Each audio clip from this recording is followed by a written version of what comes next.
Hello. അപ്പോൾ നമുക്കിന്ന് കരുനാഗപ്പള്ളിയിലോട്ട് പോയാലോ? അപ്പോൾ ഇതാ നമ്മൾ ബസ് കയറി നമ്മുടെ ചെങ്ങന്നൂർ റെയിൽവേ സ്റ്റേഷനിൽ എത്തിയിട്ടുണ്ട്. നമ്മൾ ട്രെയിനൊക്കെ എത്തി, നമ്മൾ ട്രെയിനിൽ കയറി, നമ്മൾ കൊല്ലം മെമൂനാണ് കയറിയിരിക്കുന്നത്. അപ്പോൾ നമുക്ക് ശാസ്താംകോട്ടയിലാണ് ഇറങ്ങേണ്ടത്.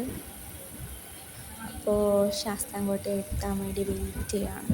മെമൂനാണെങ്കിൽ എല്ലായിടത്തും സ്റ്റോപ്പ് ഉള്ളതുകൊണ്ട് അത് നിർത്തിയേ പോകും. പേഴ്സണലി എനിക്കിഷ്ടമുള്ള ട്രെയിനാണ് മെമു. നല്ല സ്പേസാണ് മെമുവിനകത്ത്.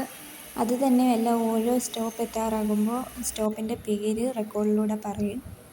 നമ്മുടെ സ്റ്റോപ്പിങ് എത്തിയേ, നമുക്കിനി ഇറങ്ങാം.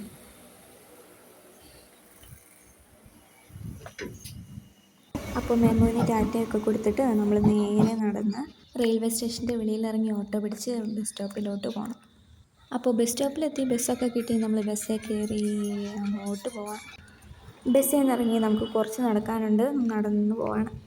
അങ്ങനെ നമ്മൾ വീട്ടിലെത്തിയിരിക്കുന്നു ഗൈസ്. അപ്പോൾ വെൽക്കം ടു മൈ ചേച്ചിയുടെ വീട്.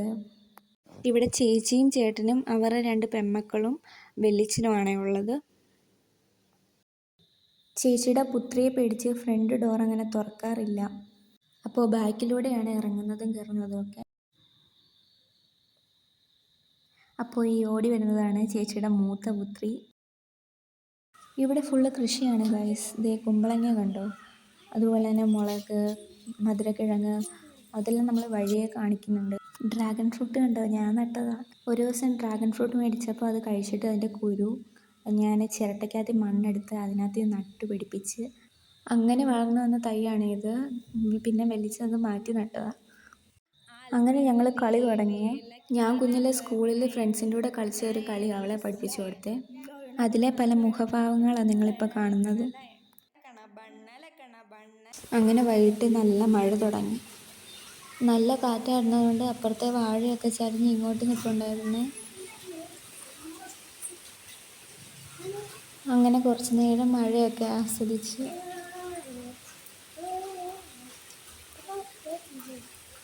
അങ്ങനെ ഞങ്ങൾ വൈകിട്ട് അതിസാഹസികമായി ചിക്കൻ കറിയൊക്കെ വെച്ചു. കാരണം ചേച്ചി ഇതുവരെ ചിക്കൻ കറി വെച്ചിട്ടില്ല, ഞാനും ഇതുവരെ വെച്ചിട്ടില്ല, ചേച്ചി കഴിക്കാറുമില്ല. അപ്പോൾ ചിക്കൻ കറി വെക്കുന്ന ഷോർട്ട് വീഡിയോ ഇട്ടിട്ടുണ്ട്. അങ്ങനെ ചിക്കൻ കറി കൂട്ടി ചോറുണ്ട് കിടന്നുറങ്ങി. അപ്പോൾ അടുത്ത ദിവസം രാവിലെയാണ് ഇത്. നമ്മളിത് അപ്പുറത്ത് കുടുംബ വീട്ടിലോട്ട് പോവാണേ. ഒറിജിനൽ വച്ചൂർ പശു. ഇത് ശങ്കി, മാണി, അത് കണി. കാണാൻ പറ്റുന്നുണ്ടോ? കണി. ഇത് കണി. 3 പ്രസവിച്ചു. ഒരു ആൺകുഞ്ഞായിരുന്നു, അതിനെ കൊടുത്തു. നോക്കി ഇപ്പോൾ 2 പെൺകുഞ്ഞുങ്ങൾ അങ്ങനെ ഇരിക്കുക. അപ്പോൾ ഇവിടെ മാവുണ്ട് ഗൈസ്. ഇവിടെ ആ മാവേ നിറച്ച് മാങ്ങ ഉണ്ടായിരുന്നു. ഈ മാങ്ങ വെച്ചാണ് ഞാൻ തിരയും ജാമും ഒക്കെ ഉണ്ടാക്കിയത്. നല്ല മാങ്ങയാണ്, നല്ല ടേസ്റ്റാണ്. അപ്പോൾ ഞങ്ങൾ കുറച്ച് മാങ്ങയൊക്കെ പെറുക്കി. ഈ കഷ്ടപ്പാട് നിങ്ങൾ കാണാതെ പോകരുത് ഗൈസ്.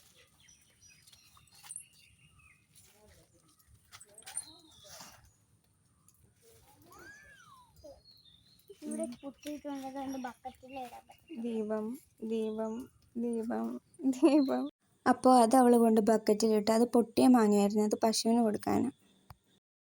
ഇത് കാട്ടുതുളസിയാണ്. പിന്നെ ഇവിടെ കൂവളമുണ്ട്, ഞാവല്, നാരകം. പിന്നെ അതിൻ്റെ അപ്പുറത്ത് നിൽക്കുന്ന വലിയ മര ഇലഞ്ഞിയാണ്. നല്ല മണമാണ് ഇലഞ്ഞി. അശോകത്തെറ്റി. ഇതിൻ്റെ അടുത്തായിട്ട് നമുക്കൊരു യോഗീശ്വര ക്ഷേത്രമുണ്ട്. ഇതാണ് നിശാഗന്ധി. അതിൻ്റെ അടുത്ത് തന്നെ നിൽക്കുന്നതാണ് ചന്ദനമരമാണ്, ചെറിയ ചെടിയ. പിന്നെ ഇതാണ് മലതാങ്ങി. ഞാൻ ആദ്യമായിട്ടാണ് കാണുന്നത്. ഇവിടെ ഫുള്ള് പടർന്ന് കിടപ്പുണ്ട്. ഇത് ചവച്ച് വരുമ്പോൾ ബബിൾക്കം പോലാവുമേ. ഒരു ചെറിയ കയ്പുണ്ട്. ഇത് നമ്മൾ മതിലിലൊക്കെ പടർത്തുന്ന ടൈപ്പ് ചെടിയാണ്. മഴയത്ത് ഈ പൂക്കളൊക്കെ ഇങ്ങനെ നിൽക്കുന്ന കാണാൻ നല്ല രസമാണ്. പിന്നെ ഇതാണ് മധുരക്കിഴങ്ങ്. മധുരക്കിഴങ്ങ് ഇവിടെ എല്ലാം നട്ടിട്ടുണ്ട്. പിന്നെ ഇതാണ് ലില്ലിപ്പൂ. ഇതിൻ്റെ മഞ്ഞ മാത്രമേ ഞാൻ കണ്ടിട്ടുള്ളൂ, നല്ല ക്യൂട്ടാണ് കാണാൻ. പിന്നെ ഇതാണ് ആടലോടകം. ഇത് ചുമയ്ക്കൊക്കെ നമ്മൾ ഉണക്കി പൊടിച്ച് കഴിക്കാറുണ്ട്. ഇതാണ് കുടുംബ വീട്. മറ്റേ വീട് വെച്ചിട്ട് 2 വർഷമേ ആയുള്ളേ. ഇലയിലാണ് മുട്ട പിടിക്കുന്നത്. ബ്രഹ്മകമലം എന്ന് ഇതിന് പേരുണ്ട്, ബ്രഹ്മകമലം.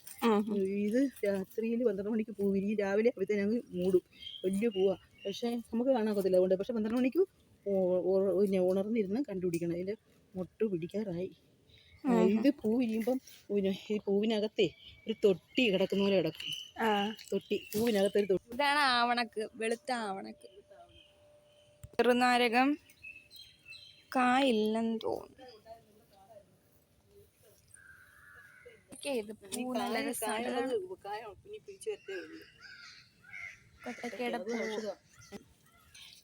വേലിപ്പരുത്തി എന്ന് പറഞ്ഞൊരു ചെടിയുണ്ട്, അത് ഭയങ്കര ഔഷധമാണ്. അതിൻ്റെ ഇലയും കൂടെ പിച്ച് വായിലിട്ട് ഈ വേലിപ്പത്തിൻ്റെ പൂടെ വായിലിട്ടാലുണ്ടല്ലോ, ചവച്ചാൽ കറക്റ്റ് ചോര പോലെ ആകും. അത് മുറുക്കാനായിട്ട് കൊച്ചുങ്ങളുടെ മുറുക്കാനാകും, കുട്ടികളുടെ മുറുക്കാൻ. ഈ ഇല ഉണ്ടല്ലോ, മുഞ്ഞ എന്ന് പറയാം. അത് പനിക്കൊക്കെ ഈ പിള്ളേർക്ക് പനിക്കൊക്കെ ഞവടി വെള്ളത്തിനകത്ത് ഞവടി വെയിലത്തൊക്കെ വെച്ചിട്ട് കുളിപ്പിക്കും. തുളസി ഇല പോലെ നല്ല മണവും പനിക്കുള്ള. ഇത് കല്യാണ സൗഗന്ധികം. ഇതാണ് ഇവിടുത്തെ ഡിങ്കനും ജിമ്മി. ഇതാണ് ചായ മനസ്സ. ഇത് തോരൻ വെക്കാനൊക്കെ നല്ലത്. ഇത് സാമ്പാർ ചീര, ഇലക്കറി വെക്കാൻ നല്ലത്. ഇത് ഏറ്റവും ഗുണമുള്ളതാണ്. അമൃത് കഴിഞ്ഞുള്ള കാര്യമേ ഉള്ളൂ. ഗായ്സ്, അവക്കാടോ നിൽക്കുന്നുണ്ടോ? നിനക്ക് കാണാൻ പറ്റുന്നുണ്ടെന്ന് തോന്നുന്നു കേട്ടോ. ഫോണിന് വലിയ ക്ലാരിറ്റി ഒന്നുമില്ല. അപ്പോൾ ഇതൊക്കെയാണ് ചേച്ചിയുടെ വീട്ടിലെ വിശേഷങ്ങൾ.